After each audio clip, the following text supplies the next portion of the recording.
നമുക്ക് ആരംഭിക്കാം. നമ്മുടെ ആരാധനയുടെ ആരംഭം പിതാവിൻ്റെയും പുത്രൻ്റെയും പരിശുദ്ധാത്മാവിൻ്റെയും നാമത്തിൽ തന്നെ. ആമേൻ.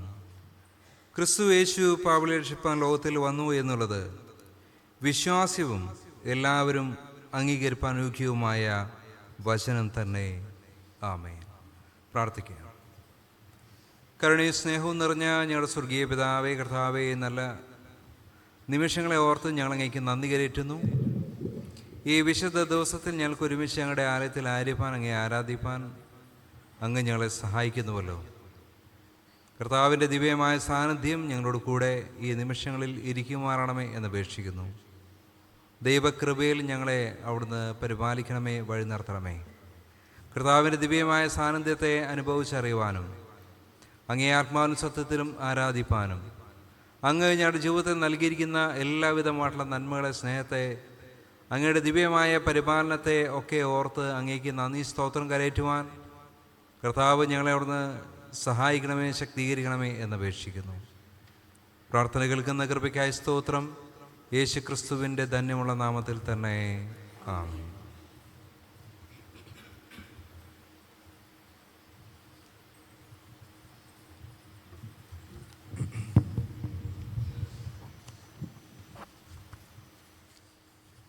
ദൈവനാമസ്തുതിക്കും മഹത്വത്തിനുമായി 39-ാമത്തെ ഗീതം നമുക്ക് പാടി ദൈവത്തെ മഹത്വപ്പെടുത്താം. ഗീതം 39. മന്നവൻ മഹോന്നതൻ, വന്യനാദി നായകൻ.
ക്രിസ്തുയേശുവിൽ വിശുദ്ധീകരിക്കപ്പെട്ടവരും വിളിക്കപ്പെട്ട വിശുദ്ധന്മാരും ആയുള്ളവരെ വരുവിൻ.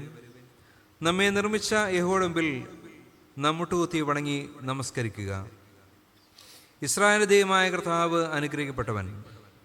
തൻ്റെ ആർദ്ര കരുണയാൽ ഇരുളിലും മരണനിഴലിലും ഇരിക്കുന്നവർക്ക് പ്രകാശ്, നമ്മുടെ കാലുകളെ സമാധാന മാർഗത്തിൽ നടത്തേണ്ടതിന് ഉയരത്തു നിന്നും ഉദയം നമ്മെ സന്ദർശിച്ചിരിക്കുന്നു. നാം തൻ്റെ സന്നിധിയിൽ വിശുദ്ധരും നിഷ്കളങ്കരും ആകേണ്ടതിന് താൻ ലോകസ്ഥാപനത്തിനു മുമ്പേ തൻ്റെ സ്നേഹത്തിൽ നമ്മെ ക്രിസ്തുവിൽ തിരഞ്ഞെടുത്തിരിക്കുന്നു. തൻ്റെ പുത്രൻ നമ്മുടെ കർത്താവുമായ യേശു ക്രിസ്തുവിൻ്റെ കൂട്ടായ്മയിലേക്ക് നമ്മെ വിളിച്ചിരിക്കുന്ന ദൈവം വിശ്വസ്തനാകുന്നു. എന്നാലും നാം പാപം ചെയ്തു പോയിട്ടുള്ളവരും ദൈവത്തിൻ്റെ പരിശുദ്ധ സന്നിധിയിൽ നിൽപ്പാൻ യോഗ്യതയില്ലാത്തവരും ആണെന്നോർത്ത് പരമാർത്ഥമായ അനുതാപത്തോടെ നാം നമ്മുടെ പാപം ഏറ്റു പറയുക. നമുക്കെല്ലാവർക്കും മുട്ടുകളെ മടക്കാം.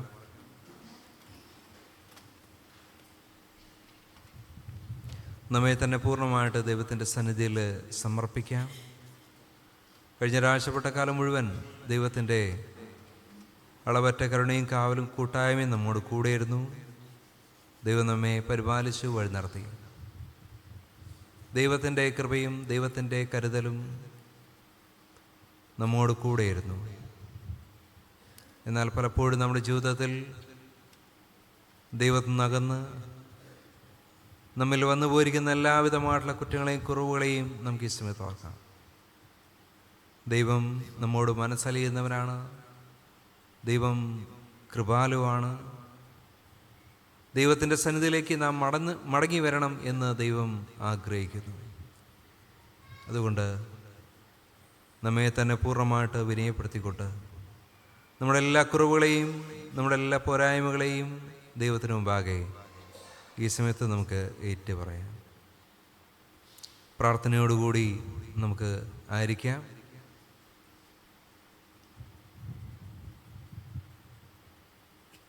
അനുതാപ ഹൃദയത്തോടുകൂടി 9-ാമത്തെ ഗീതം നമുക്ക് ആലപിക്കാം.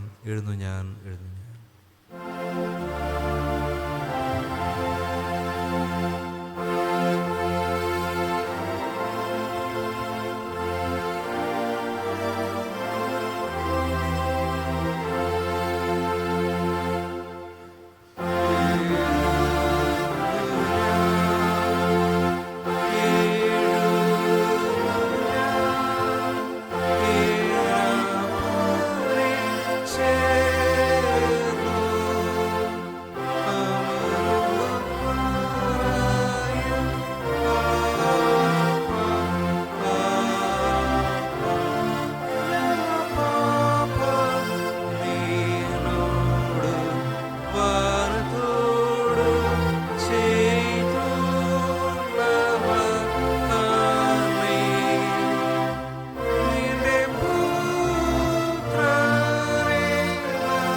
പാഠപുസ്തകത്തിന് പിറകിലുള്ള 1-ാമത്തെ അനുതാപ പ്രാർത്ഥനയിൽ നമുക്ക് പങ്കുചേരാം.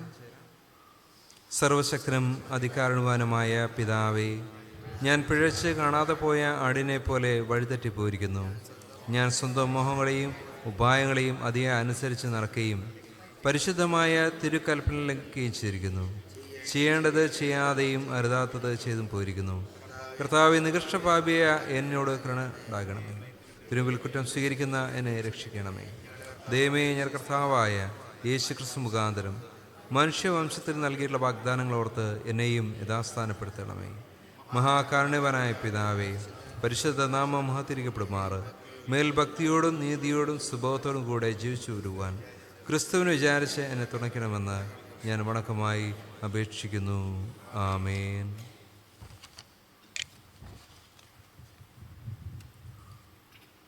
പാപങ്ങളെ ഓർത്ത് ദുഃഖിച്ച് ദൈവകരുണയും പാപമോചനം അന്വേഷിക്കുന്ന നിങ്ങളെല്ലാവരും സുവിശേഷത്തിലെ ആശ്വാസവചനം കേട്ടുകൊള്ളുവിൻ. കർത്താവ് താൻ തന്നെ നിങ്ങളോട് പ്രകാരം പറയുന്നു, എൻ്റെ അടുക്കൽ വരുന്നവനെ ഞാൻ ഒരു പ്രകാരത്തിന് തള്ളിക്കളയുകയില്ല. നിങ്ങളുടെ പാപം ഇനി ഞാൻ ഓർക്കുകയുമില്ല. നിങ്ങളുടെ പാപം കടും ചുവപ്പായിരുന്നാൽ ഹിമം പോലെ വെളുക്കും, രക്താംബരം പോലെ ചുവപ്പായിരുന്നാലും പഞ്ഞി പോലെയായിത്തീരും. ഞാൻ നിങ്ങൾക്ക് പുതിയൊരു ഹൃദയം തരും. ഞാൻ എൻ്റെ ആത്മാവിനെ നിങ്ങളുടെ ഉള്ളിലാക്കി നിങ്ങളെ എൻ്റെ ചട്ടങ്ങളിൽ നടക്കുമാറാക്കും. നിങ്ങൾ എൻ്റെ വിധികളെ പ്രമാണിച്ച് അനുസരിക്കുകയും ചെയ്യും. എന്നാൽ അനുതാപമില്ലാത്തവരോട് ദൈവത്തിൻ്റെ അരുളപ്പാട് ഇപ്രകാരമാകുന്നു: അരുളി ചെയ്യുന്നവരെ നിരസിക്കാതിരിപ്പാൻ നോക്കുവിൻ. ഭൂമിയിൽ അരുളി ചെയ്യുന്നവനെ നിരസിച്ചവർ തെറ്റൊഴിയാതിരുന്നുവെങ്കിൽ സ്വർഗ്ഗത്തു നിന്ന് അരുളി ചെയ്യുന്നവനെ നാം വിട്ടുമാറിയാൽ എത്രയധികം. എന്നാണ് ദുഷ്ടൻ്റെ മരണത്തിലല്ല, ദുഷ്ടൻ തൻ്റെ വഴി വിട്ടുതിരിഞ്ഞ് ജീവിക്കുന്നതിലത്രേ എനിക്കിഷ്ടമുള്ളത് എന്ന് യഹോവയായ കർത്താവിൻ്റെ അരുളപ്പാട്. ആമേൻ.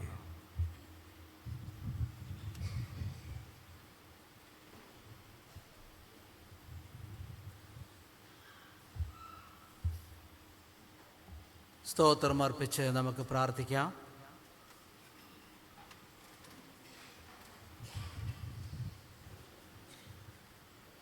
സർവശക്തനായ ദൈവമേ, മനസ്സിലുള്ള പിതാവേ, ഞങ്ങളോടും സകല മനുഷ്യരോടും കാണിച്ചു വരുന്ന ദയാവാത്സല്യങ്ങൾക്കായി കൊളുരർത്ത ഞങ്ങൾ ഉള്ളഴിഞ്ഞ നന്ദി ഏറ്റവും താഴ്മയിൽ അർപ്പിച്ചുകൊള്ളുന്നു. ഞങ്ങളെ ശിക്ഷിച്ചതിനും പരിപാലിച്ചു വരുന്നതിനും ഈ ആയുസ്സിൽ അനുഗ്രഹിച്ചതിനും ഞങ്ങൾ തിരുനാമത്തിന് സ്തോത്രം അർപ്പിക്കുന്നു. എന്നാൽ എല്ലാറ്റിനും മീതെ ഞങ്ങളുടെ കർത്താവായ യേശു ക്രിസ്തു മുഖാന്തരം ലോകത്തെ വീണ്ടെടുത്ത അമൂല്യ സ്നേഹം നിമിത്തവും തിരുവചനം, വിശുദ്ധ ചൊൽക്കുറികൾ, യേശു ക്രിസ്തു മുഖാന്തരം ലഭിക്കാനുള്ള തേജസ്സിൻ്റെ പ്രത്യാശ എന്നിവ ഞങ്ങൾക്ക് നൽകിയത് നിമിത്തവും ഞങ്ങൾ തിരുനാമത്തെ വാഴ്ത്തുന്നു. ആമീൻ. സ്വർഗസ്ഥ പിതാവേ, ഞങ്ങൾ പരമാർത്ഥമായ നന്ദി കാണിപ്പാനും തിരുസേവയ്ക്കായി ഞങ്ങളെ മുഴുവനും സമർപ്പിച്ചും ഞങ്ങളുടെ ആയുഷ്കാലമൊക്കെയും തിരുമുമ്പിൽ വിശുദ്ധിയിലും നീതിയിലും ജീവിച്ചുകൊണ്ട് അധരങ്ങളാൽ മാത്രമല്ല നടപ്പിനാലും കൂടെ തിരുസ്തുതിയെ വർണ്ണിപ്പാനും തൃക്കാരുണ്യങ്ങൾ വേണ്ടും വണ്ണം ബോധിപ്പാനായി ഞങ്ങളെ പ്രാപ്തരാക്കണമേ. ഇതൊക്കെയും ഞങ്ങളുടെ കർത്താവായ യേശു ക്രിസ്തുവിൻ്റെ നാമത്തെ ഞങ്ങൾ യാചിക്കുന്നു. വാഴ്ത്തപ്പെട്ട പുത്രനും പിതാവിനോടും പരിശുദ്ധാത്മാവോടും കൂടെ സദാകാലം സകല ബഹുമാനവും മഹത്വവും ഉണ്ടാകട്ടെ. ആമേൻ. നാം നിൽക്കുമ്പോൾ തന്നെ സ്തോത്ര സങ്കീർത്തനങ്ങളിൽ 96-ാം സങ്കീർത്തനം വാക്യം പ്രതിവാക്യമായി നമുക്ക് ഏറ്റുപറയാം. സങ്കീർത്തനം 96, 215-ാം പുറം.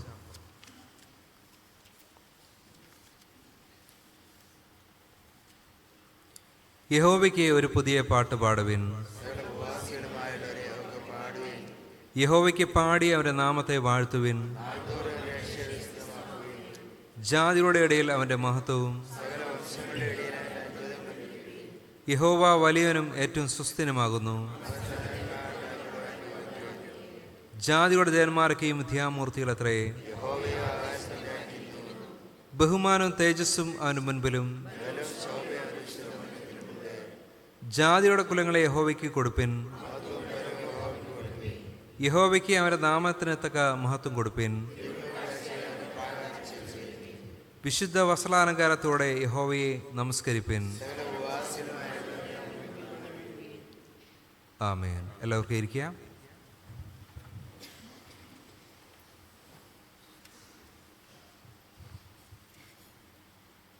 വേദപാഠഭാഗങ്ങൾ വായിച്ചു കേൾക്കുന്നതിന് മുമ്പായി 62-ാം ഗീതത്തിൻ്റെ 1-ാമത്തെയും 2-ാമത്തെയും ചരണം പാടാം. ഗീതം 62. കൃപാലുവിൻ്റെ പ്രതി അഗ്രാഹ്യമേറ്റവും.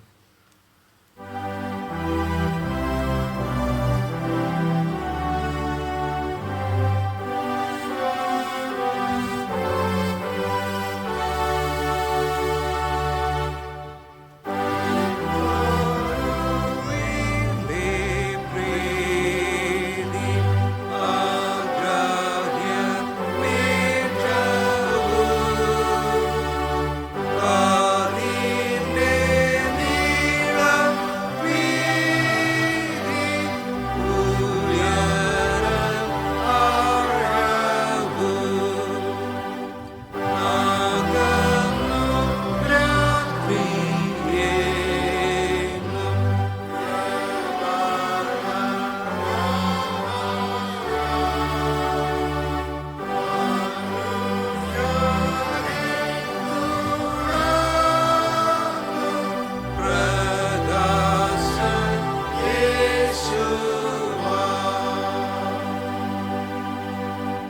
സഹകരിക്കാം.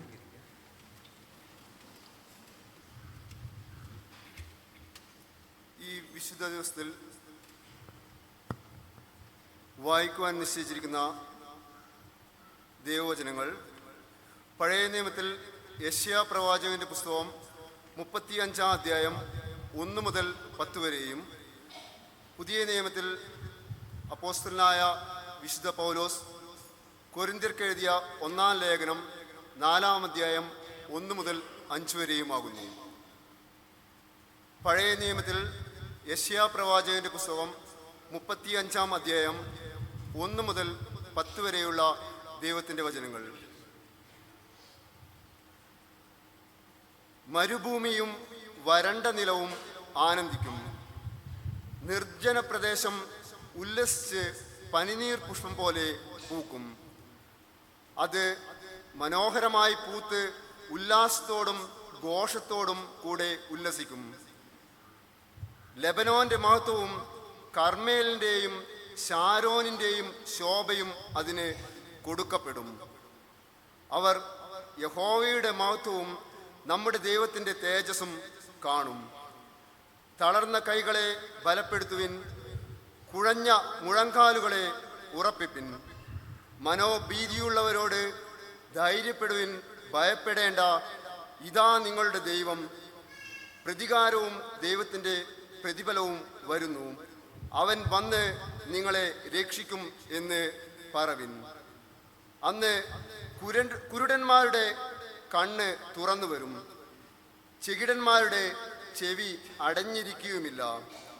അന്ന് മുടന്തൻ മാനിനെ പോലെ ചാടും, ഊമന്റെ നാവും ഉല്ലസിച്ച് ഘോഷിക്കും. മരുഭൂമിയിൽ വെള്ളവും നിർജ്ജന പ്രദേശത്ത് തോടുകളും പൊട്ടിപ്പുറപ്പെടും. മരീചിക ഒരു പൊയ്കയായും വരണ്ട നിലം നീരുറവകളായും തീരും.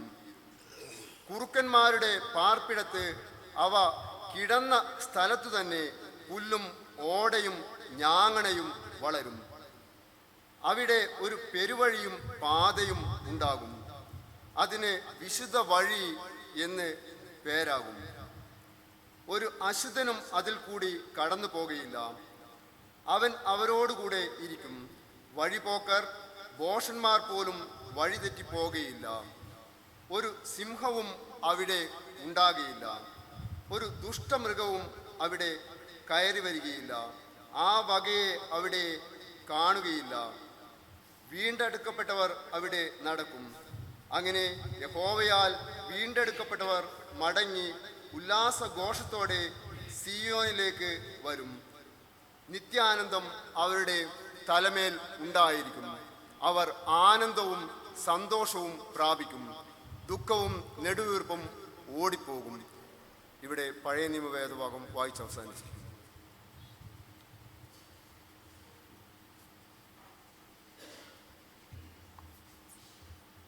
പുതിയ നിയമ വേദപാഠഭാഗം വായിച്ചു കേൾക്കുന്നതിന് മുമ്പായി നാം പാടിയ 62-ാം ഗീതത്തിൻ്റെ 4-ാമത്തെയും 5-ാമത്തെയും ചരണം പാടാം. 62-ാം ഗീതത്തിൻ്റെ 4-ാമത്തെയും 5-ാമത്തെയും ചരണം. വിശാല പോർക്കളത്തിൽ പരന്നു ശാന്തത.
സഭയ്ക്കിരിക്കുക.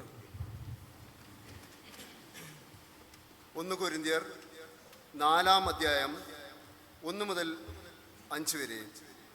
1 കൊരിന്ത്യർ 4-ാം അധ്യായം 1 മുതൽ 5 വരെയുള്ള ദൈവവചനങ്ങൾ. ഞങ്ങളെ ക്രിസ്തുവിൻ്റെ ശുശ്രൂഷക്കാരും ദൈവ മർമ്മങ്ങളുടെ ഗൃഹവിചാരകന്മാരും എന്നിങ്ങനെ ഓരോരുത്തൻ എണ്ണിക്കൊള്ളട്ടെ.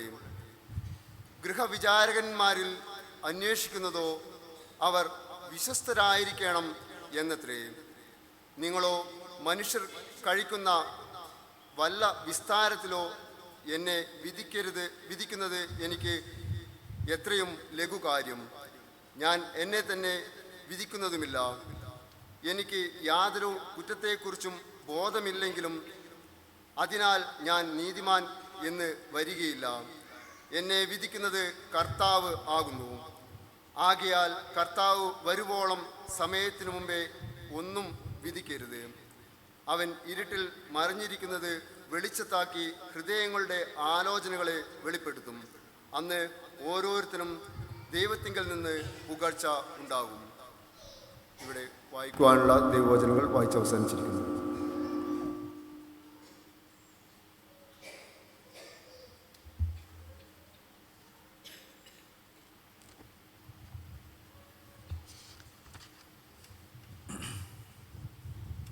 മനസ്സിലുള്ള പിതാവായ ദൈവം തിരുവചനത്തിൽ തൻ്റെ സമ്പൂർണ്ണ സ്നേഹം നമുക്ക് വെളിപ്പെടുത്തിയിരിക്കുകയാലും ക്രിസ്തുവേശുവിൽ നമ്മെ തൻ്റെ സമൃദ്ധിയായ കൃപകൾക്ക് അംശികളാകുവാൻ ക്ഷണിച്ചിരിക്കുകയാലും തന്നെയുള്ള വിശ്വാസം ഞാൻ പറഞ്ഞതിൻ്റെ പിന്നാലെയായി നിങ്ങളും സ്വീകരിച്ചുകൊള്ളുവാൻ ഞാൻ നിങ്ങളെ പ്രബോധിപ്പിക്കുന്നു. നമുക്കെല്ലാവർക്കും എഴുന്നേറ്റ് നിന്ന് അപ്പോസ്തല വിശ്വാസ പ്രമാണം സ്വീകരിച്ചു ചൊല്ലാം. സ്വർഗങ്ങൾക്കും ഭൂമിക്കും സൃഷ്ടാവായി സർവശക്തനായ പിതാവായിരിക്കുന്ന ദൈവത്തിങ്കൽ ഞാൻ വിശ്വസിക്കുന്നു. അവൻ്റെ ഏകപുത്രനായ നമ്മുടെ കർത്താവായ യേശുക്രിസ്തുവിലും ഞാൻ വിശ്വസിക്കുന്നു. അവൻ പരിശുദ്ധാത്മാനാൽ മറിയ എന്ന കന്യകയിൽ ഉൽപ്പാദനം ജനിച്ച് പൊന്തിയോസ് പിലാത്തോസിൻ്റെ കീഴിൽ കഷ്ടം ലഭിച്ചു, ക്രൂശിക്കപ്പെട്ടു, മരിച്ചു, അടക്കപ്പെട്ടു, പാതാളത്തിൽ ഇറങ്ങി 3-ാം ദിവസം ഉയർത്തെഴുന്നേറ്റു, സ്വർഗാരോഹണമായി സർവശക്തിയുള്ള പിതാവായ ദൈവത്തിൻ്റെ വലത്ത് പാത്തിരിക്കുന്നു. അവിടെ നിന്ന് ജീവിക്കുന്നവരെയും മരിച്ചവരെയും ന്യായവിധിപ്പാൻ വരികയും ചെയ്യും. പരിശുദ്ധാത്മാനും വിശുദ്ധന്മാരുടെ കൂട്ടായ്മയാകുന്ന ശുദ്ധ സാധാരണ സഭയിലും പാപമോചനത്തിൻ്റെ ശരീരത്തോടെ ജീവിച്ചെഴുന്നേൽക്കുന്നതിലും നിത്യജീവങ്കിലും ഞാൻ വിശ്വസിക്കുന്നു. ആമേൻ. സഭയ്ക്കെല്ലാവർക്കും ഇരിക്കാം.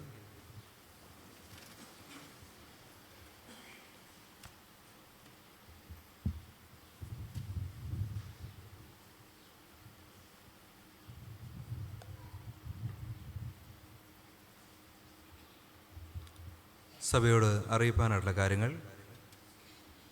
കഴിഞ്ഞ ആഴ്ചയിൽ പൊതുവഴിപാടായിട്ട് ലഭിച്ചത് 11,078 രൂപ.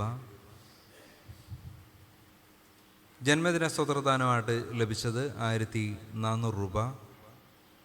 സൺഡേ സ്കൂൾ ഓപ്പറേറ്ററി ആയിട്ട് ലഭിച്ചത് 493 രൂപ. സ്നാനത്തിലൂടെ ലഭിച്ചത് 620 രൂപ. പൂർ ഫണ്ടിലേക്ക് ലഭിച്ചത് 2,000 രൂപ. ലേലം വിളിച്ചതിലൂടെ ലഭിച്ചത് 370 രൂപ. അങ്ങനെയാകെ 15,961 രൂപ. 12/12/2025 വെള്ളിയാഴ്ച പ്രാർത്ഥനയിൽ സ്തോത്രകാഴ്ചയായിട്ട് ലഭിച്ചത് 500 രൂപ. കഴിഞ്ഞ ആഴ്ചയിൽ നടന്ന സൺഡേ സ്കൂൾ കരോൾ റൗണ്ട്സിലൂടെ ലഭിച്ച വരുമാനം 91,500 രൂപ.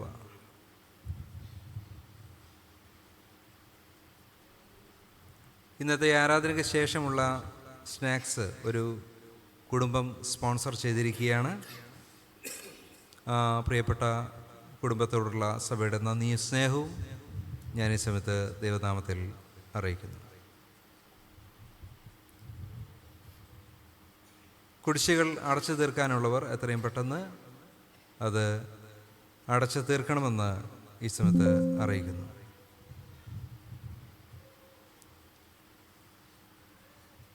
വർഷാന്ത്യമായതിനാൽ വീട്ടിൽ വെച്ച് തിരുവത്താഴം ആവശ്യമുള്ളവർ സഭാ ശുശ്രൂഷകനെ അറിയിച്ച് തിരുവത്താഴം ലഭിക്കുന്നതിന് വേണ്ടുന്ന ക്രമീകരണങ്ങൾ ചെയ്യണമെന്ന് ദൈവനാമത്തിൽ അറിയിക്കുന്നു. നമ്മുടെ സഭയിലെ സ്ത്രീകൾ ഇരിക്കുന്ന ഭാഗത്ത് ഒരു ഫാൻ ഒരു ഫാമിലി അത് സ്പോൺസർ ചെയ്തിരിക്കുകയാണ്. ആ കുടുംബത്തോടുള്ള, പ്രിയപ്പെട്ടവരോടുള്ള സഭയുടെ നന്ദി സ്നേഹവും ഞാൻ ഈ സമയത്ത് ദൈവനാമത്തിൽ അറിയിക്കുന്നു.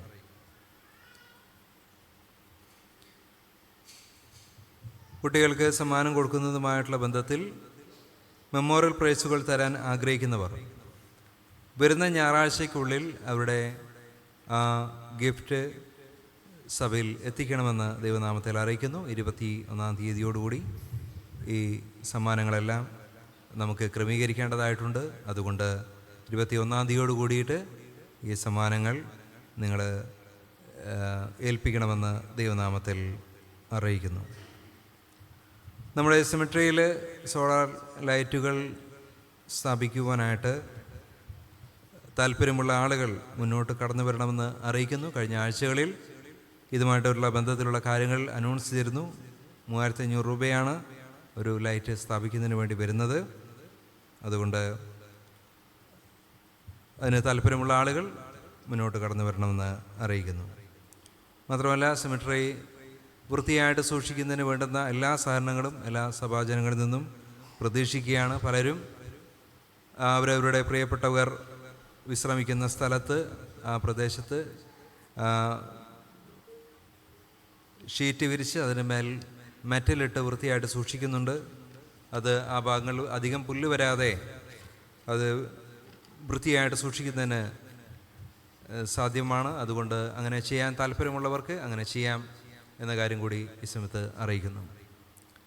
ക്രിസ്മസിൻ്റെ പ്രോഗ്രാമുകൾ, ക്രിസ്മസ് ചർച്ചിൻ്റെ സെലിബ്രേഷൻ 23/12/2025 വൈകുന്നേരം 6 മണിക്ക് നമ്മുടെ പാരിഷ് ഹാളിൽ വെച്ചിട്ടാണ് നടത്തപ്പെടുക. 23-ാം തീയതി. ക്രിസ്മസ് ഈവ് പ്രോഗ്രാം 24/12/2025 വൈകുന്നേരം 5:30 മണിയോടുകൂടി പ്രാർത്ഥിച്ച് ആരംഭിക്കും. ക്രിസ്മസ് ഡേ സർവീസ് 25-ാം തീയതി രാവിലെ 8 മണിക്ക് ആരംഭിച്ച് നടത്തപ്പെടുന്നതായിരിക്കും. ഇന്ന് ആരാധനയ്ക്ക് ശേഷം തേങ്ങ ലേലം ചെയ്യുന്നതാണ് എന്ന കാര്യം അറിയിക്കുന്നു. യൂത്ത് ഫെലോഷിപ്പിൻ്റെ രജിസ്ട്രേഷൻ ഫോം ലഭ്യമാണ്. യൂത്ത് ഫെലോഷിപ്പിൽ അംഗങ്ങളാകുവാനായിട്ട് താല്പര്യമുള്ള എല്ലാവർക്കും യൂത്ത് ഫെലോഷിപ്പിൽ ഈ മെമ്പർഷിപ്പിൽ ജോയിൻ ചെയ്യാം എന്ന കാര്യം അറിയിക്കുന്നു. കൺഫർമേഷൻ കഴിഞ്ഞവർക്ക് ഫുൾ മെമ്പർഷിപ്പും കൺഫർമേഷൻ കഴിയാത്തവർക്ക് പ്രൊബേഷണറി മെമ്പർഷിപ്പുമായിരിക്കും ലഭിക്കുക എന്ന കാര്യം അറിയിക്കുന്നു. മറ്റ് സഭകളിൽ നിന്നും ആരെങ്കിലും നമ്മുടെ സഭയിൽ ഉണ്ടെങ്കിൽ അവർക്ക് യൂത്ത് ഫെലോഷിപ്പിൽ ചേരുവാനായിട്ട് താല്പര്യമുണ്ടെങ്കിൽ അസോസിയേറ്റ് മെമ്പർഷിപ്പും എടുക്കാവുന്നതാണ് എന്ന കാര്യം അറിയിക്കുന്നു. ഇതുമായിട്ട് ബന്ധപ്പെട്ട രജിസ്ട്രേഷന് ആവശ്യമായിട്ടുള്ള കാര്യങ്ങൾ യൂത്ത് സെക്രട്ടറിയുമായിട്ട് സമീപിച്ച് നിങ്ങൾ ചെയ്യേണ്ടതാണ് എന്ന കാര്യം അറിയിക്കുന്നു. ജനുവരി മാസം അവസാനം വരെയാണ് ഈ ഒരു രജിസ്ട്രേഷൻ്റെ ടൈമുള്ളത് എന്ന കാര്യം കൂടി അറിയിക്കുന്നു. വിമൻസ് ഫെലോഷിപ്പിൻ്റെ രജിസ്ട്രേഷൻ ഫോമും ലഭ്യമാണ്. എല്ലാവരും കഴിയുന്ന എല്ലാവരും വിമൻസ് ഫെലോഷിപ്പിലും രജിസ്റ്റർ ചെയ്യണമെന്ന് അറിയിക്കുന്നു. പ്രത്യേകിച്ച് ഒരു കാര്യം ശ്രദ്ധിക്കേണ്ടത്, നമ്മൾ സഭയുമായിട്ടുള്ള ബന്ധത്തിൽ എന്തെങ്കിലും അപേക്ഷകളും ആവശ്യങ്ങളും ഒക്കെ വരുന്ന സമയത്ത് അവിടെ എപ്പോഴും ചോദിക്കുന്നതാണ്, നിങ്ങൾ ചർച്ചിൽ ആക്റ്റീവാണോ, അതുപോലെ തന്നെ മറ്റ് auxiliary organisation, youth fellowship, women's fellowship അങ്ങനെയുള്ള കാര്യങ്ങളിൽ, സംഘടനകളിൽ നിങ്ങൾ പ്രവർത്തിക്കുന്നുണ്ടോ എന്നുള്ളത് അതിലെല്ലാം ചോദിക്കുന്നതാണ്. അതുകൊണ്ട് നിങ്ങൾ എല്ലാവരും കാര്യമായിട്ട് ഈ യൂത്ത് ഫെലോഷിപ്പിലും അതുപോലെ തന്നെ വിമൻസ് ഫെലോഷിപ്പിലും മെമ്പർഷിപ്പ് എടുക്കുകയും മെമ്പർഷിപ്പ് എടുക്കാൻ മാത്രമല്ല ആക്റ്റീവായിട്ട് അതിൽ പ്രവർത്തിക്കാനായിട്ട് ശ്രമിക്കുകയും ചെയ്യണമെന്ന് ഈ സമയത്ത് ദൈവനാമത്തിൽ അറിയിക്കുന്നു. കഴിഞ്ഞ ആഴ്ചയിൽ ത്രിതല പഞ്ചായത്ത് മത്സരങ്ങൾ നടത്തപ്പെടുകയുണ്ടായി.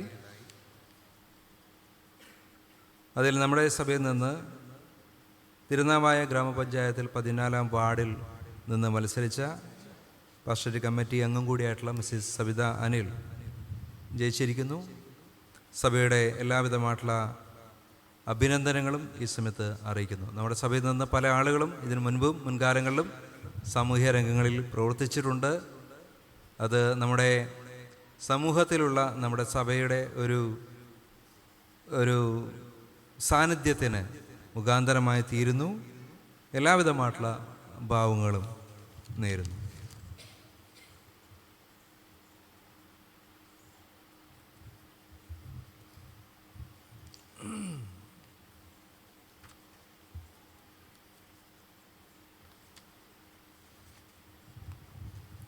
വിവാഹ പരസ്യം.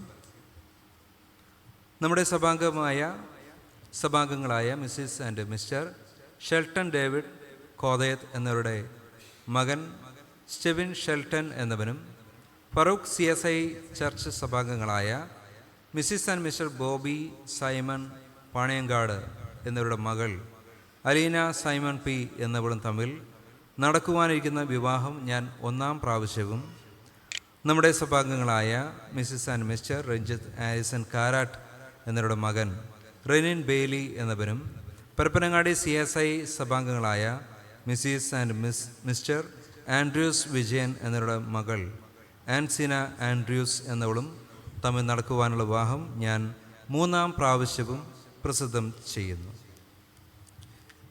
ക്രിസ്തു ശിഷ്യനായ ഇവരെ സഭാംഗങ്ങൾ പ്രാർത്ഥനയിൽ ഓർത്തുകൊള്ളുവാൻ അപേക്ഷിക്കുന്നു.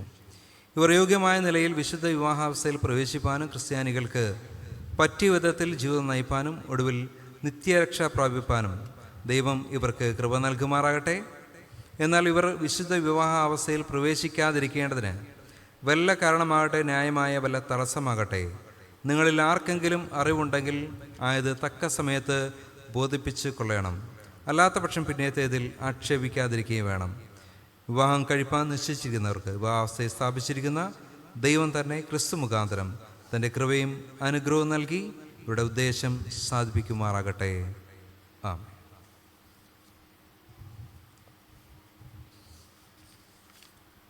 സഭയോട് അറിയിപ്പാനുള്ള കാര്യങ്ങൾ അറിയിച്ചു കഴിഞ്ഞിരിക്കുന്നു. കഴിഞ്ഞ ആഴ്ചയിൽ ജന്മദിനം കൊണ്ടാടിയവരുടെ പേരുകൾ ഈ സമയത്ത് വായിക്കുന്നു. Jinesh Karegath, Gladson Victor John Pulickal, Jolly George Theyyam Thiruthi, Adam Jobai Nambrath, Aleena Thomas Rarilikkal, Leelamma Edward D'Mello, Abraham Peter Thayyil, Majnu Ramesh Veroor, Shajil Kumar Pilakkottil, Anvil Chris Poster Parangath, Thelma Mikhail Arukandan, Nithin Victor Pandarapparambil, Suvin Raj John Animangalam, Andrews Karunakaran Thottungal, Vincent George Muthiravalappil, Shalu Shobha Pallat. ഈ പ്രിയപ്പെട്ടവരെ നമുക്ക് പ്രാർത്ഥനയിൽ ഓർക്കാം. 348-ാം ഗീതത്തിൻ്റെ 1-ാമത്തെയും അവസാനത്തെയും ചരണം പാടാം.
കരുണയും സ്നേഹവും നിറഞ്ഞ സ്വർഗീയ പിതാവേ, അങ്ങ് ഞങ്ങളുടെ ജീവൻ്റെ നാഥനും ജീവൻ്റെ പരിപാലകനുമായ ദൈവമാകൽ കർത്താവ് അങ്ങേക്ക് നന്ദി കരേറ്റുന്നു. കഴിഞ്ഞ ആഴ്ചയിൽ ഞങ്ങളുടെ സഭയിൽ ജന്മദിനം കൊണ്ടാടിയ പ്രിയപ്പെട്ട മക്കളെല്ലാവരും ഈ സമയത്ത് ഓർക്കുന്നു. ദൈവത്തിൻ്റെ അളവറ്റ കരുണയും കാവലും കൂട്ടായ്മയും പ്രിയപ്പെട്ട മക്കളോട് കൂടെയായിരുന്നു. കർത്താവ് ദശരമായിട്ട് അത്ഭുതമായിട്ട് പരിപാലിച്ചു, വഴി നടത്തി. ഒരു പുതിയ വർഷത്തിലേക്ക് അങ്ങ് കൊണ്ടുവന്ന കൃപയ്ക്കായിട്ട് നന്ദി കരേറ്റുന്നു. ദൈവത്തിൻ്റെ ദിവ്യമായ സാന്നിധ്യം തുറന്നും ഈ പുതിയ വർഷത്തിൽ പ്രിയപ്പെട്ട മക്കളോട് കൂടെ ഇരിക്കുമാറണമേ. ഇവിടുന്ന് എല്ലാവിധമായിട്ടുള്ള നന്മകളെ, അനുഗ്രഹങ്ങളെ, ആരോഗ്യത്തെ, സൗഖ്യത്തെ എല്ലാം നൽകി അവിടുന്ന് പരിപാലിക്കണമേ എന്ന് അപേക്ഷിക്കുന്നു. ഈ പുതിയ വർഷം പ്രിയപ്പെട്ട മക്കളുടെ ജീവിതത്തിൽ ഏറ്റവും നന്മയുടെ, അനുഗ്രഹത്തിൻ്റെ, ദൈവാനുഭവത്തിൻ്റെ ഒരു വർഷമാക്കണമേ. വിവാഹ വാർഷികം കൊണ്ടാടുവരെ ഞാൻ സമയത്ത് ഓർക്കുന്നു. ദൈവത്തിൽ ആശ്രയിച്ചുകൊണ്ട് കുടുംബമായിട്ട് സന്തോഷത്തോടും സമാധാനത്തോടും ഈ പുതിയ വർഷത്തിലുമായിരിക്കും സഹായിക്കണമേ. കർത്താവെ, അങ്ങയിൽ ആശ്രയിച്ചുകൊണ്ട് ദൈവ നന്മകളെ, ദൈവം നൽകുന്ന അനുഗ്രഹങ്ങളെ, സന്തോഷത്തെയും സമാധാനത്തെയും സ്നേഹത്തെയും ഒക്കെ പങ്കിട്ടുകൊണ്ട് ഈ പുതിയ വർഷത്തിലുമായിരിക്കാൻ പ്രിയപ്പെട്ട മക്കളെ സഹായിക്കണമേ. പലവിധമായിട്ടുള്ള ദൈവകൃപകൾ, നന്മകൾ അനുഭവിച്ചുകൊണ്ട് നന്ദിയോടുകൂടി അങ്ങയുടെ സന്നിധിയിലായിരിക്കുന്ന പ്രിയപ്പെട്ട മക്കളെല്ലാവരെയും അവിടുന്ന് അനുഗ്രഹിക്കണമേ. തുടർന്ന് ദൈവകൃപയിൽ അവിടുന്ന് വഴി നടത്തണമേ. പ്രാർത്ഥന കേൾക്കുന്നതിനായ സ്തോത്രം. യേശു ക്രിസ്തുവിൻ്റെ ധന്യമുള്ള നാമത്തിൽ തന്നെ ആമേൻ.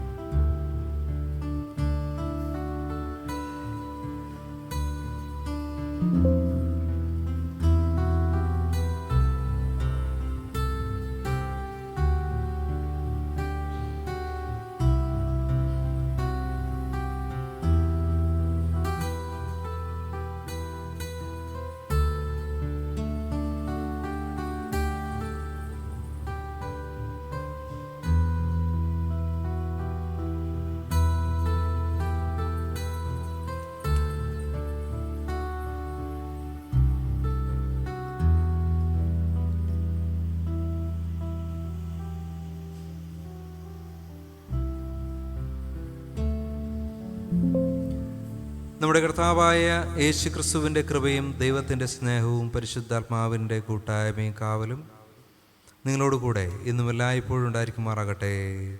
ആമേൻ.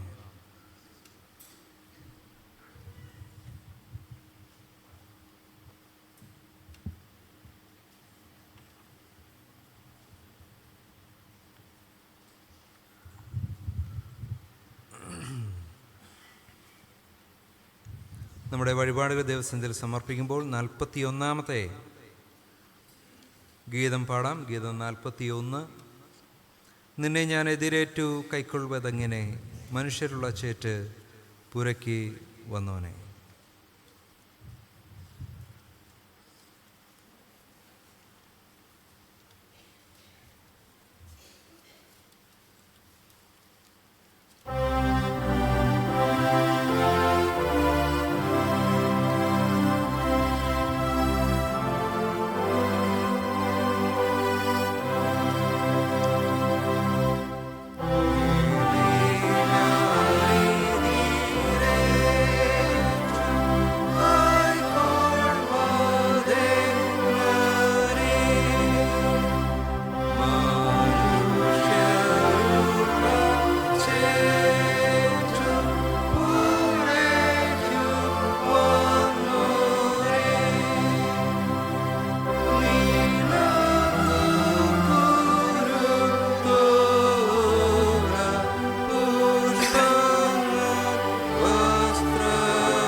നമുക്ക് ഈ വഴിപാടുകളെ ദിവസത്തിൽ സമർപ്പിച്ചുകൊണ്ട് പ്രാർത്ഥിക്കാം. ദൈവമെല്ലാ നിലദാനങ്ങളുടെയും ഉറവിടമായ സ്വർഗീയ പിതാവേ, ഇപ്പോൾ അർപ്പിച്ചിരിക്കുന്ന സഭയുടെ കാഴ്ചയെ വിശദീകരിച്ച് സുഗ്രാഹ്യമായ അകമായി സ്വീകരിച്ച് തിരുനാമത്തിന് മഹത്വനായി ഉപയോഗിക്കണമേ. പിതാവേ, ഞങ്ങളുടെ കർത്താവായ യേശുക്രിസ്തുവിന്റെ നാമത്തിൽ ഞങ്ങളെ യാചിക്കുന്നത് കൃപയോടെ കേൾക്കണമേ. ആമേൻ. സഭയ്ക്ക് എല്ലാവർക്കും ഇരിക്കാം. ഒരു കാര്യം കൂടി അറിയിച്ചുകൊള്ളട്ടെ. നമ്മുടെ സഭയിൽ കഴിഞ്ഞ ആഴ്ച നടന്ന സ്നാന ശുശ്രൂഷയിലൂടെ ആതിര ബി എന്ന കുട്ടിയെ നമ്മുടെ സഭയിലേക്ക് അംഗമായിട്ട് ചേർത്തിരിക്കുകയാണ്. നിങ്ങളുടെ തുടർന്നുള്ള പ്രാർത്ഥനയിൽ അതുപോലെ മറ്റുള്ള ആത്മീയമായിട്ടുള്ള കാര്യങ്ങളിൽ ഈ ഒരു പെൺകുട്ടിയെയും പ്രാർത്ഥനയിൽ ഓർക്കുകയും എല്ലാ കാര്യങ്ങളും ഉൾപ്പെടുത്തുകയും ചെയ്യണമെന്ന് ദൈവനാമത്തിൽ അറിയിക്കുന്നു. മധ്യസ്ഥ പ്രാർത്ഥനയ്ക്കായിട്ട് നമുക്ക് നമ്മെ തന്നെ വിനയപ്പെടുത്താം.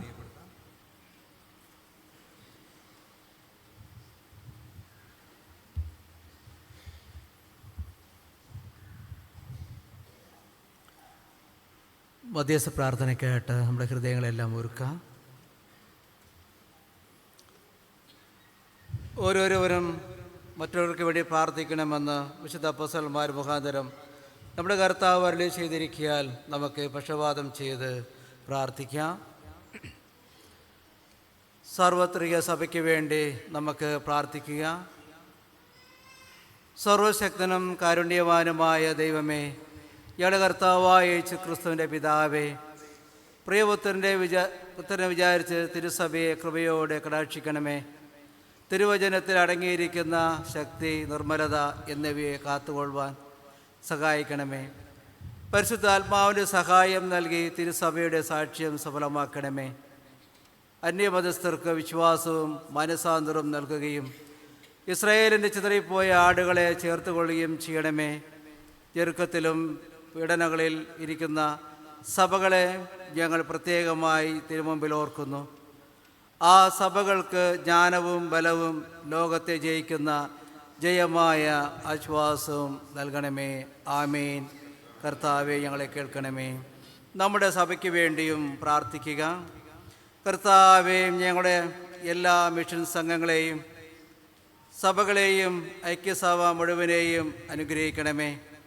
ഞങ്ങളുടെ സഭയുടെ മുപ്പയോഗങ്ങളെയും പരിപാലക സംഘങ്ങളെയും സുന്നഹകോസിനെയും തിരുസേവയിലുള്ള എല്ലാ ശുശ്രൂഷകന്മാരെയും പ്രവർത്തകന്മാരെയും പരിശുദ്ധാത്മാവിനാൽ നടത്തണമേ. ആമേൻ. നമ്മുടെ കുടുംബങ്ങൾക്ക് വേണ്ടിയും പ്രാർത്ഥിക്കുക. എല്ലാ ഭവനങ്ങളും കുടുംബങ്ങളും സമാധാനത്തിലും ഐക്യത്തിലും ഇരിപ്പാൻ സഹായിക്കണമേ.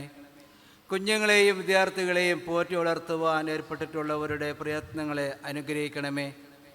ഞങ്ങളുടെ മക്കളുടെ മനസ്സ് പരിശുദ്ധാത്മാവിൻ്റെ പ്രേരണയാൽ സത്യത്തിലേക്ക് നടത്തണമേ. അനാഥർ, വിധവമാർ, അഗതികൾ, പീഡിതർ എന്നിവരെ കാത്ത് പുലർത്തണമേ. രോഗികൾക്കും വയോവൃദ്ധന്മാർക്കും മരണം അടുത്തവർക്കും സമീപസ്ഥനാകണമേ. ആമേൻ. നമ്മുടെ രാജ്യത്തിനു വേണ്ടിയും പ്രാർത്ഥിക്കുക. കൃപാനിധിയായ ദൈവമേ, കർത്താവേ, ഞങ്ങളുടെ മേലധികാരികളായ എല്ലാ ഭരണകർത്താക്കന്മാരെയും തൃക്കാവലിലും കൃപയിലും വരമേൽപ്പിച്ചു കൊള്ളുന്നു. ഞങ്ങളുടെ പ്രസിഡന്റ്, പ്രധാനമന്ത്രി, മുഖ്യമന്ത്രി എന്നിവരെ പരിപാലിച്ച് നടത്തണമേ. അധികാരസ്ഥന്മാരായ എല്ലാവർക്കും പക്ഷപാതം കൂടാതെ നീതിയോടെ ഞങ്ങളെ ഭരിപ്പാൻ ജ്ഞാനവും വിവേകവും നൽകണമേ. ഞങ്ങളുടെ ഭാരതഖണ്ഡത്തെയും അതിലുള്ള നിവാസികൾ എല്ലാവരെയും അനുഗ്രഹിക്കണമേ. എല്ലാവരിലും കരുണയും സത്യവും സമാധാനവും നിലനിന്ന് പോരുവാൻ തുണയ്ക്കണമേ. ആമേൻ.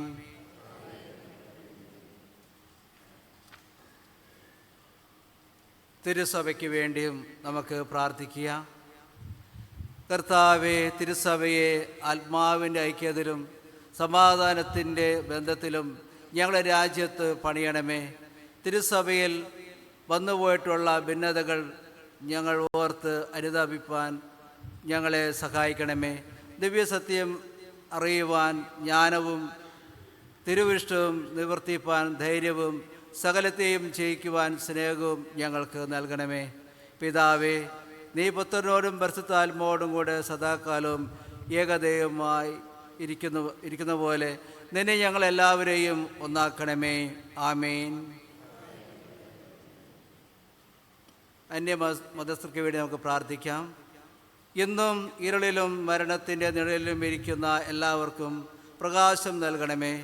തിരുനാമത്തിന് വേണ്ടി സാക്ഷ്യം പറവാൻ പുറപ്പെട്ട് പോകേണ്ടതിന് തിരുസഭയെയും അതിലെ എല്ലാ അംഗങ്ങളെയും പരിശുദ്ധാത്മാവിൻ്റെ സന്നദ്ധരാക്കണമേ. ഭൂമി മുഴുവനും ദിവ്യമഹത്വം കൊണ്ട് നിറഞ്ഞു വരുവാനുള്ള സമയം വേഗം വരുത്തണമേ. ആമേൻ. രോഗികൾക്ക് വേണ്ടി നമുക്ക് പ്രാർത്ഥിക്കാം. പ്രത്യേകിച്ച് നമ്മുടെ സഭയിലോ അറിവിലോ ഏതെങ്കിലും തരത്തിൽ വിഷമങ്ങളോ പ്രയാസങ്ങളോ വേദനകളോ അനുഭവിക്കുന്നുവെങ്കിൽ ആ പ്രിയപ്പെട്ടവരെയും ഈ സമയം നമുക്ക് ഓർക്കാം. രോഗികളെയും കഷ്ടപ്പെടുന്നവരെയും ഓർത്തുകൊള്ളണമേ. അവർ തങ്ങൾക്കുള്ള ഭാരം ക്ഷമയോടെ വഹിപ്പാനും പൂർണ്ണമായി ദിവ്യ കൈകളിൽ ആശ്രയിപ്പാനും തിരുസാന്നിധ്യത്താൽ ആശ്വാസം കണ്ടെത്തുവാനും കൃപ ചെയ്യണമേ. മരണത്തിൽ നിന്ന് നീക്കം വന്ന് വിലാപവും കരച്ചിലും ദുഃഖവും തീർന്ന് നീ ഞങ്ങളുടെ സകല കണ്ണുനീരും തുടച്ചു കളയുന്ന നാൾ വേഗം വരുത്തണമേ. ആമേൻ.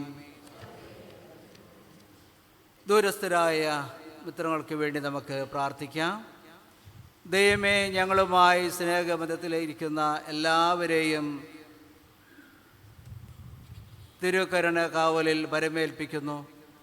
ഞങ്ങളുടെ സഭയിലെ അംഗങ്ങളായി ഞങ്ങളിൽ നിന്ന് അകന്ന് ദൂരരാജ്യങ്ങളിലിരിക്കുന്ന എല്ലാവരുടെയും മധ്യേ തിരുസാന്നിധ്യം ചെയ്യണമേ. തിരുകൂട്ടായ്മയിൽ നിന്ന് അകന്നിരിപ്പാൻ അവരാരും സമ്മതിക്കരുതേ. ധന്യവും പരിശുദ്ധവുമായ തിരുസംസർഗത്തിൽ ഞങ്ങളോട് ഒന്നിച്ച് അവരെയും കാത്ത് സൂക്ഷിച്ചു കൊള്ളണമേ. ആമേൻ. ലോക സമാധാനത്തിന് വേണ്ടി നമുക്ക് പ്രാർത്ഥിക്കാം. സകല മനുഷ്യരുടെയും ഹൃദയത്തിൽ സമാധാനത്തിനായുള്ള ഉന്മയായ ആകാംക്ഷ ജലിപ്പിക്കണമേ. ഭൂമിയിലെ സകല വംശങ്ങളുടെയും നന്മയ്ക്ക് വേണ്ടി കൂടി ആലോചിക്കുന്ന എല്ലാവരെയും നിർമ്മലവും സമാധാനപരമായ ദിവ്യജ്ഞാനത്താൽ വഴി നടത്തണമേ. യുദ്ധ മത്സരങ്ങളിൽ നിന്ന് ഞങ്ങളെ കാത്തുകൊള്ളണമേ. ദൈവസ്നേഹത്തിൻ്റെ പരിജ്ഞാനം കൊണ്ട് സർവഭൂമിയും നിറയുമാറാകണമേ. ആമേൻ.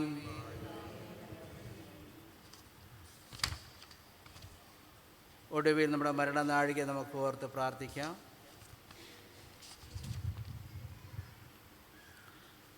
ഞങ്ങളുടെ അന്ത്യനാഴിക അടുക്കുമ്പോഴും ഞങ്ങൾ മരണവേദനകളിൽ കൂടി കടക്കുമ്പോഴും ഞങ്ങൾ വിശ്വാസത്തോടെ നിദ്ര പ്രാപിപ്പാനും ഞങ്ങളുടെ ദേഹികൾ സമാധാനത്തോടെ പിരിഞ്ഞു പോവാനും കർത്താവെ സർവശക്തിയുള്ള കരുണയാൽ തുറനിൽക്കണമേ.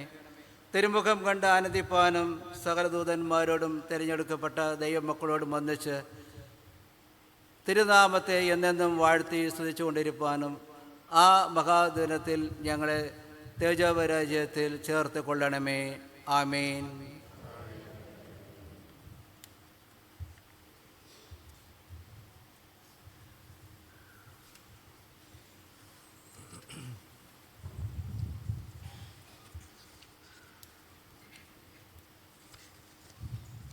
തിരുവചന ധ്യാനത്തിനായി നമ്മെ തന്നെ ഒരുക്കാം.